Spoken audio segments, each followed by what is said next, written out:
Qutub Minar India کی سب سے مقبول اور نمایاں یادگار عمارتوں میں سے ایک ہے۔ میں اس وقت مہرولی میں ہوں اور یہاں کی جو تاریخ ہے وہ یہ کہ یہ دراصل عمارت ایک ہندوستان کی مقبول ترین عمارتوں میں سے ایک ہے۔ اسے قطب الدین ایبک نے تعمیر کیا تھا اور اقوام متحدہ کی جانب سے اس علاقے کو جو آپ دیکھ رہے ہیں یہ ثقافتی ورثے میں شامل کیا گیا ہے اور اس کی حفاظت کی ذمہ داری ریاست کی ذمہ داری ہوتی ہے، اور یہ 12ویں صدی میں تعمیر کیا گیا تھا۔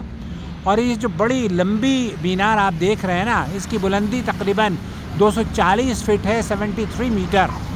لال اینٹوں سے بنی اس عمارت میں کل 379 سیڑھیاں ہیں اور اسے فتح کا مینار بھی کہا جاتا ہے۔ جی ہاں، کیونکہ اسے دہلی کے پہلے سلطان قطب الدین ایبک نے سن 1192 میں جب ہندوستان میں وہ داخل ہوا تو شکست کے طور پر اس نے اس تعمیر کو کرایا تھا۔ تو یہ ایک تاریخی شیئرنگ آپ کی خدمت میں دہلی سے پیش کر رہا ہوں۔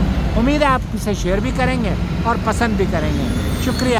اور یہ میرے پیچھے کھڑے ہوئے مجھے جو لے کر آئے ہیں سلمان۔ السلام علیکم۔